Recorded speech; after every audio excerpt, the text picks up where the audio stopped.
시간 우리에게 주시는 하나님의 말씀 함께 찾아보겠습니다. 신약 빌립보서 4장 4절에서 9절 말씀 한 절씩 교독하겠습니다. 주 안에서 항상 기뻐하라. 내가 다시 말하노니 기뻐하라.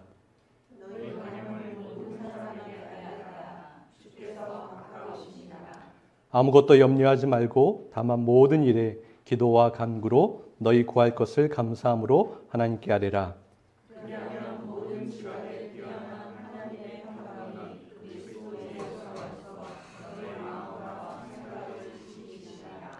그토록 형제들아, 무엇에든지 참되며 무엇에든지 경건하며 무엇에든지 옳으며 무엇에든지 정결하며 무엇에든지 사랑받을 만하며 무엇에든지 칭찬받을 만하며 무슨 덕이 있든지 무슨 기림이 있든지 이것들을 생각하라.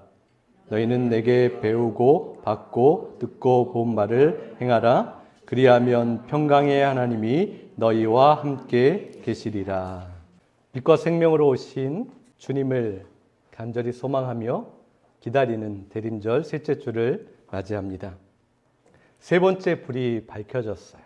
절망과 어둠 속에 있을 수밖에 없었던 우리에게 따스한 빛으로 임하여서 우리를 감싸주시고 우리를 안아주시는 주님을 기다리고 있습니다. 세 번째 피어오르는 불빛, 그 의미는 기쁨입니다. 주님께서 오신다는 약속이 드디어 성취되었기 때문에 모든 백성은 기뻐하라 그렇게 선포합니다. 하나님의 나라가 흑암 중에 있었던 모든 사람들 가운데 이루어져 가고 있기 때문에 모두가 기뻐하는 것이라고 선포합니다. 교회 역사에서 가장 먼저 대림절 초를 켰던 사람은 독일 루터교회 요한 비엘은 목사라는 사람이었습니다.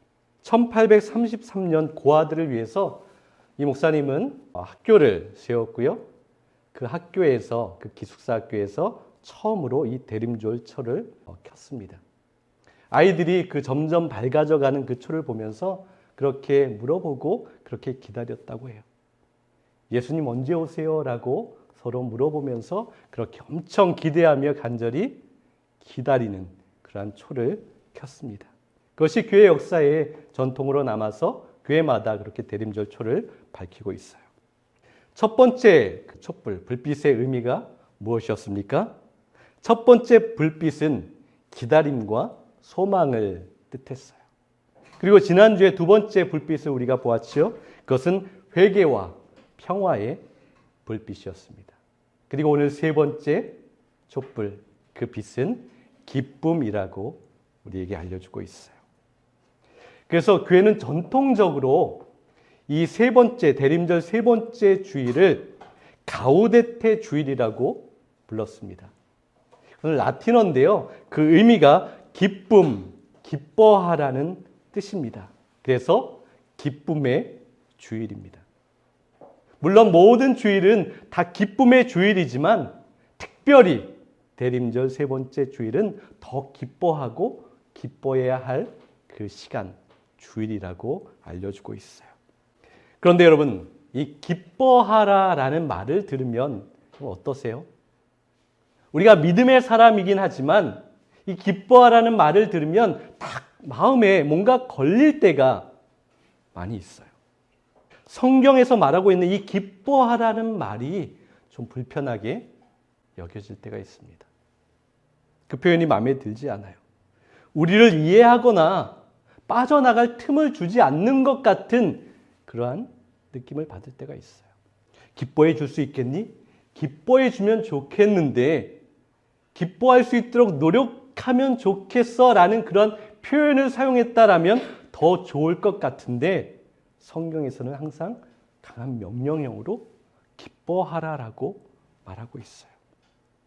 저도 평생 신앙생활을 하면서 여러 목사님들을 통해서 기뻐하라라는 그러한 말씀, 설교를 들었습니다. 그런데 제 삶이 힘들고 참 어려울 때는 그 기뻐하라는 말이, 그 말씀이 잘 받아들여지지 않았어요. 때로 무시당하는 것 같기도 하고 공격당한다라는 그런 느낌까지도 들 때가 있었어요. 그리고 제가 목회를 하면서 만나는 교인들에게 기뻐하라라고 말하기가 쉽지 않은 그런 상황들이 많이 있습니다. 인생의 무거운 짐에 짓눌려서 힘들어하고 아파하고 눈물 흘리는 그 분들에게, 상처와 상실 속에서 고민하는 분들에게 기뻐하라고 그렇게 입을 열기가 어려운 상황이 참으로 많이 있었습니다. 추수감사절날 파순길 뒤에 있는 그 공원에 그 중남미 일용직 분들을 만나고 왔다고 이야기 한번 드렸어요. 그날 만난 형제들에게 저는 감사하고 기뻐하라고 그렇게 이야기를 했습니다.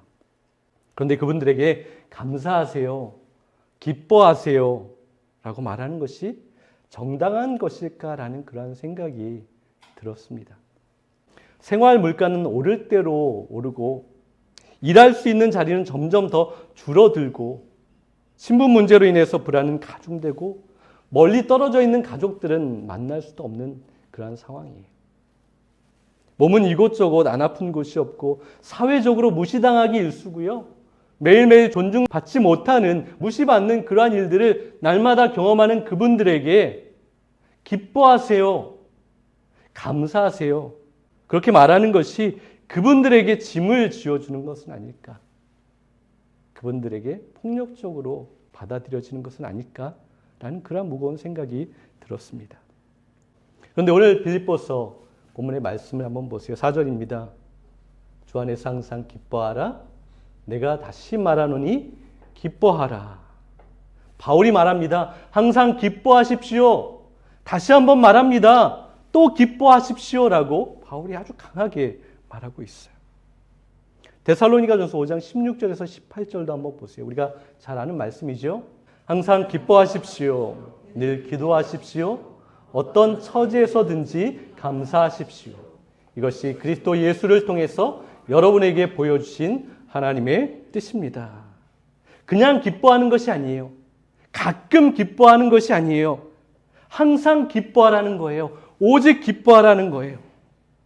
아직까지 이 말씀이 우리에게도 불편하게 느껴질 때가 있어요.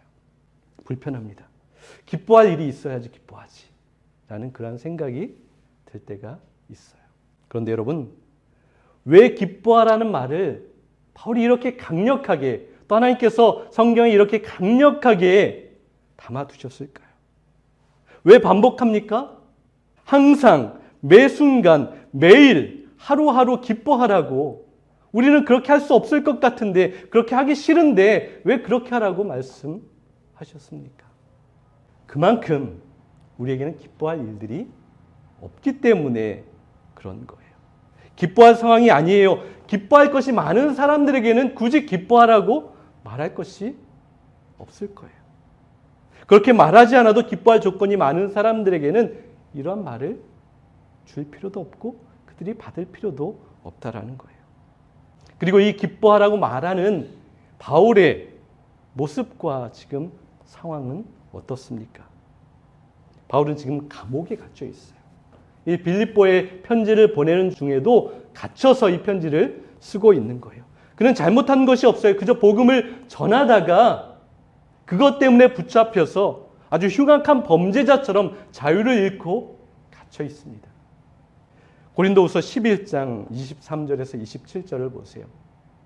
그가 어떠한 고통과 고난을 당했는지 그는 이렇게 기록합니다. 나는 수고를 많이 했고 감옥에도 많이 갇혔고 매는 수도 없이 맞았고 죽을 뻔한 일도 여러 번 있었습니다. 유대인들에게 40에서 하나를 감한 매를 5번이나 맞았고 몽둥이로 맞은 것이 3번, 돌에 맞아 죽을 뻔한 것이 1번, 파선을 당한 것이 3번이고 밤낮 하루를 꼬박 바다에서 표류한 일도 있었습니다. 자주 여행을 하면서 강물의 위험, 강도의 위험, 동족의 위험, 이방인의 위험, 도시의 위험, 광야의 위험, 바다의 위험, 거짓 형제의 위험 등 온갖 위험을 다 겪었습니다. 그리고 노동과 고역에 시달렸고 수없는 밤을 뜬 눈으로 새웠고 줄이고 목말랐으며 여러 번 굶고 추위에 떨며 헐벗은 일도 있었습니다. 여러분, 바울의 이 고백을 한번 보십시오. 기뻐할 만한 것이 있습니까? 기뻐할 만한 것이 하나도 없어요. 만약 우리에게 바울이 경험했던 이 수많은 것들 중에 단 하나라도 경험을 했다면 기뻐하기는커녕 두려워하고 분노하고 낙심하면서 주님 따르는 길을 쉽게 포기해버리지는 않았을까요? 그렇다면 이러한 바울의 편지를 받았던 빌립보 교인들의 상황은 어떠했을까요? 그들도 마찬가지입니다. 사실 그들도 기뻐할 만한 것이 그렇게 많지 않은 사람들이었어요. 도리어 원망하고 낭망할 수밖에 없는 상황과 그들의 자리였습니다. 우리가 읽지는 않았지만 4장 2절 한번 보십시오. 나는 유오디아에게 권면하고 순두계에게도 권면합니다. 주님 안에서 같은 마음을 품으십시오. 그렇게 심각해 보이지 않는 표현일지 모르겠지만 빌립보 교회 안에 이 둘은 리더였는데 이 둘 사이에 갈등이 일어났던 상황을 적고 있는 거예요. 교회 안에 갈등이 일어났고 큰 어려움이 교회 가운데 생기게 된 거예요. 그러다 보니 빌립보 교회 안에 어려움이 생기게 되었습니다. 어려움이 생기게 되면 어떻게 되죠? 가장 먼저 기쁨이 사라지는 거예요. 감사가 없어집니다. 교회가 힘들어집니다. 마음도 어렵고 교회가 이것밖에 안 되나라는 그러한 생각과 탄식도 생기게 됐던 거예요. 그뿐만이 아니죠. 당시 예수를 믿는 사람들은 바울과 동일한 그 수준의 어려움과 고난은 아니지만 모든 사람이 동일한 어려움은 겪고 있었다라는 거예요. 멸시받고 미움받고 우습게 여기는 것은 당연했습니다. 저마다 고난과 고통과 공격을 받는 자리에 있었던 사람들이었어요. 그러니 여러분 한번 생각해 보세요. 그들이 어떻게 기뻐할 수 있었겠습니까? 바울은 우리가 범접하지 못할 사람인 그러한 신앙인이어서 기뻐했을지 모르겠지만 그들의 삶 가운데는 우리가 보면 기뻐할 만한 것이 그렇게 많지 않다라는 거예요. 기뻐할 수 없는 것이 정당합니다. 기뻐하지 않는다고 해서 뭐라고 할 수 없을 것 같아요. 그런데 바울은 그들의 상황을 너무나 잘 알고 있어요. 그들이 기뻐하지 못하는 상황이 있음에도 불구하고 바울은 좀 너무하다 생각할 정도로 아주 강하게 말하고 있어요. 너희는 기뻐해라. 한 번 말하는 것이 아니라 빌립보서 그 안에 보면 매번 반복해서 기뻐하라, 기뻐하라, 기뻐하라고 그렇게 말합니다. 항상 기뻐해라. 오직 기뻐해라. 기도하며 편지를 쓰면서 기뻐하라고 말하고 있고요. 눈물을 흘리며 찬양하며 기뻐하라고 말하고 있어요. 다시 한번 아주 꾹꾹 눌러 쓰면서 그렇게 그들에게 권면하고 말씀하고 있습니다. 그리고 이 기뻐하라는 말씀은 단지 사도 바울 자신에게 또 빌립보 성도들에게 뿐만 아니라 지금 이 시간 저와 여러분에게도 주시는 하나님의 말씀인 거예요. 우리도 이 기뻐하라는 말씀이 부담이 됩니다. 그렇죠? 특별히 지금 내 삶의 자리에서 기뻐할 만한 것이 보이지 않을 때 더 그렇습니다. 배우자가 하는 행동이나 그 말이 마음에 들지 않을 때가 있어요. 답답해서 속이 터져요. 자녀가 너무 말을 안 들어요. 속을 썩입니다. 눈물 나게 할 때가 있어요. 열심히 살아가려고 하고 일하는데도 매일매일 성실하게 노력하는데도 하루하루 살아가는데 버거운 재정적인 상태가 될 때도 있습니다. 허덕일 때가 있어요. 힘든 문제가 하나 해결되면 또 다른 어려움이 반복해서 우리를 찾아오기도 합니다. 이런데 우리가 어떻게 기뻐할 수 있습니까? 어떻게 기뻐하고 감사할 수 있겠습니까? 여러분, 그런데 여기에서 우리가 생각해 보아야 할 것이 있어요. 우리가 생각하는 그러한 기쁨은 무엇입니까? 그럼 무엇이 기쁨이라고 생각하세요? 우리는 기뻐한다라는 것을 감정적인 어떠한 느낌으로 이해하고 생각할 때가 있어요. 내가 느끼는 감정, 나를 사로잡는 호르몬, 머리로만 이해하는 내가 정한 어떠한 이것은 기쁨이다라고 생각할 때가 많이 있다라는 거죠. 감정은 여러분 항상 동일하게 한 자리를 유지할 수가 없습니다. 감정은 항상 변하는 것이죠. 그러니까 그 항상 내가 기뻐하는 그 감정, 그 느낌을 유지하라고 주시는 말씀이 아닌 것은 분명합니다. 그렇다면 성경에서 또 바울이 말하는 기뻐하는 것이 무엇인가를 이해해야 되는 거예요. 그것은 내 감정과 내 느낌과 내가 설정한 생각의 범위를 뛰어넘는 것을 말씀하고 있는 거예요. 그리고 이 기쁨은 나에게로부터 나오지 않는다는 거예요. 나에게서 만들어지지 않는 것, 그것을 우리에게 말씀합니다. 그래서 절대 움직이지 않는, 흔들리지 않는 그 분께서 주시는 기쁨을 우리가 받아야 하는 거예요. 바로 그분은 누구십니까? 하나님이세요. 우리 주님이세요. 그래서 기쁨의 근원 되시는 주님을 우리는 바라봐야 합니다. 그분 앞에 나아가야 진정한 기쁨을 우리는 누릴 수가 있게 됩니다. 오래전에 집사님 한 분이 저에게 이러한 말을 하셨던 적이 있어요. 자기는 청년 때 교회를 처음 가게 되었는데 교회를 갔을 때 너무 싫고 이해되지 않는 그러한 모습이 있었다는 거예요. 그것은 자기를 전도했던 친구가 기도를 하는데 정말 서글프게 슬프게 눈물을 펑펑 흘리면서 기도를 하던 거였어요. 그리고 그렇게 기도를 마치고 자기를 바라보면서 아주 해맑게 웃으면서 자기는 너무 기쁘다라고 이야기하는 모습이 자기는 이해가 되지 않고 정말 친구가 미친 것 같은 그런 생각을 했다라는 거예요. 그리고 그 모습이 그렇게 좋지 않았다라는 거예요. 자신은 그 친구가 너무 힘들고 어려운 상황에 있는 것을 다 알고 있는데 그렇게 기쁜 표정으로 기쁘다라고 말하는 것이 가식적으로 생각이 되고 보였다라고 그렇게 이야기했어요. 그런데 나중에 자신도 믿음이 생기고 성장하다 보니까 그것을 이해할 수 있게 되었다라고 이야기합니다. 지금은 나도 그 친구처럼 현실은 어렵고 고통스러운데 나도 이제는 그 모든 상황 가운데서도 기쁘다라고 고백할 수 있는 그런 사람이 되었다라고 저에게 이야기해 주셨던 적이 있어요. 여러분, 진정한 기쁨, 주님께서 기뻐하라고 하시는 그 기쁨은 우리가 살아가는 현실의 상황에 따라서 흔들리고 변하는 것이 아니라고 하십니다. 영향을 받지 않아요.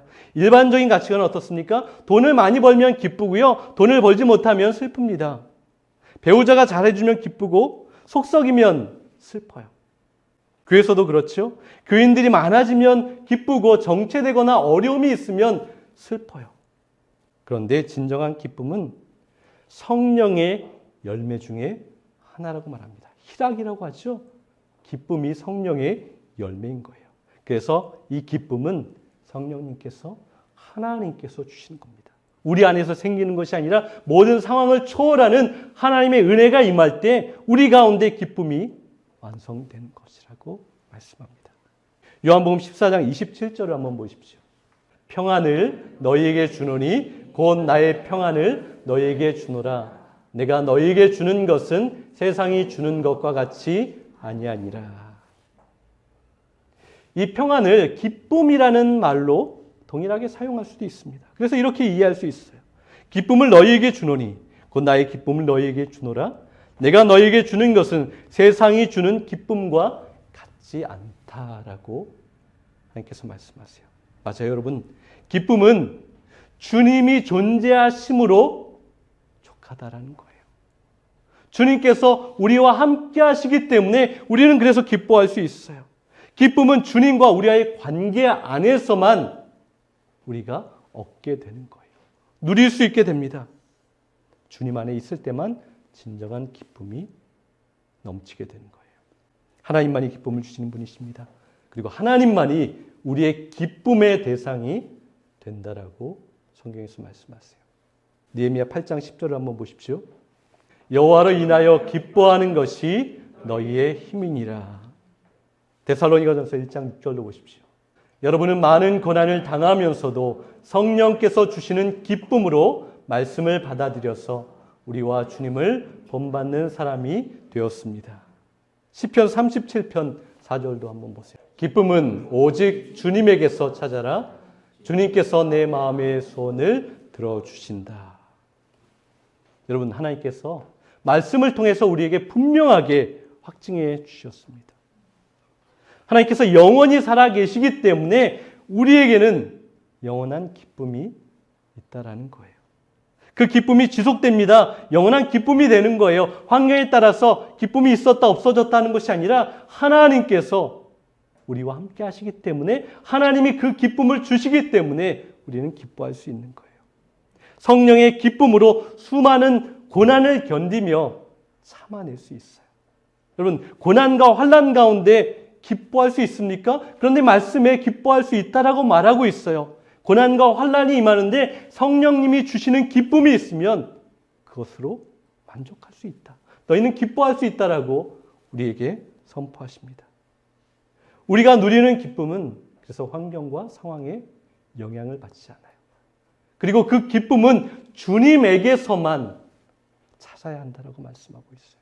우리는 세상에서 나에게 주는 착각하는 기쁨을 찾을 때가 참 많이 있어요. 그런데 그것은 진정한 기쁨이 아니에요. 기쁨은 하나님께서만 우리에게 주실 수 있습니다. 구약에 스바냐 선지자가 있습니다. 그 선지자가 말씀하고 있어요. 아수르와 그 당시에 바벨론 제국 사이에서 이스라엘은 꺼져가는 촛불처럼 그렇게 어렵고 쓰러져가고 힘든 그런 상황을 겪고 있었습니다. 그들이 처해 있는 현실은 두렵고 고통스럽기만 합니다. 기뻐할 일이 아무것도 없는 상황이었어요. 그런데 스바냐는 그 백성들에게 기뻐하라고 그렇게 울부짖으며 그렇게 외치고 있었습니다. 스바냐 3장 14절을 보세요. 시온에 따라 노래할지어다. 이스라엘아 기쁘게 부를지어다. 예루살렘 따라 전심으로 기뻐하며 즐거워할지어다. 절망 속에 있었던 그 이스라엘 백성들에게 기뻐하라는 말씀이 선포되고 있어요. 기뻐할 수 없는 상황인데 그 선지자는 하나님의 말씀을 토대로 너희는 기뻐해야 한다. 너희는 기뻐하라라고 그렇게 말씀합니다. 그들이 어떻게 기뻐할 수 있어요? 어떻게 기뻐할 수 있었을까요? 그 진리를 그 다음에 나오는 말씀이 알려주고 있어요. 스바냐 3장 17절 말씀을 보십시오. 우리 한번 같이 읽어볼까요? 너희 하나님 여호와가 너희 가운데에 계시니 그는 구원을 베푸실 전능자이시라. 그가 너로 말미암아 기쁨을 이기지 못하시며 너를 잠잠히 사랑하시며 너로 말미암아 즐거이 부르며 기뻐하시리라. 여러분, 전능자 하나님이 나와 함께 하신다라는 그런 말씀이 우리에게 있기 때문에 우리는 기뻐할 수 있는 거예요. 하나님이 나로 인해서 기쁨을 이기지 못하십니다. 나를 사랑하십니다. 나를 너무 기뻐하세요. 즐거워한다라는 이 표현을 다른 번역에는 하나님께서 덩실 춤을 추신다라고 그렇게 기록하고 있어요. 하나님께서 나를 보시면서 너무 기뻐서 어깨춤을 추실 정도로 그렇게 즐거워하고 있는 거예요. 하나님께서 우리를 자신의 기쁨으로 삼으신 그 이유가 무엇입니까? 우리가 무엇을 잘해서, 우리가 선한 일을 해서, 우리가 하나님께 무엇을 드려서 그래서 하나님께서 우리를 기뻐하십니까? 아니에요. 우리가 한 것은 아무것도 없습니다. 죄악 가운데 있었지만, 연약했지만, 하나님의 말씀에 떠나서 잘못된 길로 갔지만, 그럼에도 불구하고 하나님은 끝까지 내가 너희를 사랑한다. 내가 너희를 기뻐한다. 내가 너희를 안지 못해서 견디지 못하는 그러한 상황에 있다라고 그 사랑을 고백하고 있습니다. 그저 우리 존재 자체를 사랑하시는 것이죠. 기뻐하십니다. 여러분, 우리가 왜 기뻐할 수 있습니까? 우리가 왜 사랑할 수 있어요? 여러분, 그런 말씀 들어보셨죠? 사랑을 받은 사람이 사랑할 수 있다. 은혜를 받은 사람이 또 은혜를 베풀 수 있다라는 그런 이야기를 들어보셨을 거예요. 우리가 이미 하나님으로부터 그 크신 사랑을 받았기 때문에 우리가 하나님을 사랑할 수 있고 우리에게 허락하신 많은 사람들을 사랑할 수 있는 거예요. 하나님께서 우리를 기뻐하셨기 때문에 그 기쁨을 받은 우리가 하나님과 함께 기뻐할 수 있고 상황과 환경은 어려워도 기쁨 가운데 주님을 찬양할 수 있는 거예요. 여러분, 우리가 왜 항상 기뻐해야 하는지 이해가 되셨습니까? 어려워도 힘들어도 일이 안 풀려도 돈이 없어도 아파도 속상해도 왜 우리가 기뻐해야 할 그 이유를 이해하셨습니까? 알게 되셨습니까? 하나님께서 사랑해 주시기 때문에 하나님께서 나를 기뻐하시기 때문에 우리는 기뻐할 이유와 또한 당연히 기뻐해야 하는 거예요. 바울이 왜 항상 기뻐했는지 왜 항상 기뻐하라고 했는지 그 말씀이 이제 들리는 거예요. 이해할 수 있습니다. 따를 수 있는 거예요. 하나님께서 나를 향해 부르고 계시는 사랑과 기쁨의 노래와 말씀 안에서 여러분도 기뻐해야 하는 거예요. 그래서 이제 나를 향해서도 그리고 누군가를 향해서도 우리는 담대하게 그렇게 말할 수 있어요. 선포할 수 있어요. 나에게 말하는 것이죠. 너 기뻐해라. 어렵고 힘들어도 상황이 감당할 수 없을지라도 너는 기뻐할 수 있어. 기뻐해야 해 라고 스스로에게 말할 수 있어요. 그리고 누군가에게도 동일하게 말할 수 있습니다. 어려움과 고난과 아픔이 있어도 그 사람에게 당신 기뻐하십시오. 하나님을 바라보십시오. 하나님의 사랑이 이렇게 큽니다 라고 그렇게 담대하게 그들에게 말할 수 있어요. 서로 그렇게 격려할 수 있게 되는 거예요. 빌립보서 4장 6절 7절 말씀을 다시 한번 보십시오. 아무 걱정도 하지 마십시오. 언제나 감사하는 마음으로 기도하고 간구하며 여러분의 소원을 하나님께 아뢰십시오. 그러면 사람으로서는 감히 생각할 수도 없는 하나님의 평화, 기쁨이 그리스도 예수를 믿는 여러분의 마음과 생각을 지켜주실 것입니다. 사랑하는 여러분, 기뻐하고 기뻐하십시오. 항상 기뻐하십시오. 모든 일에 기뻐하십시오. 4절을 공동 번역해 보면 이렇게 말하고 있어요. 주님과 함께 항상 기뻐하십시오. 주님과 함께 하지 않으면 우리는 기뻐할 수 없어요. 주님과 함께 할 때 우리는 진정 항상 기뻐할 수 있습니다. 주님과 함께 가십시오. 주님과 함께 기뻐하시고 우리의 기쁨이 다른 사람에게 전달되고 또한 축복의 통로가 되어서 그 사람을 기뻐하게 만드는 일들을 감당해야 합니다. 대림절 세 번째 주를 맞이하면서 우리를 위해 달려오시는 기쁨을 감추지 못하시는 그 주님을 바라보며 기뻐하며 사모하며 기다리는 그 일을 감당하는 저와 여러분 될 수 있기를 간절히 소망합니다.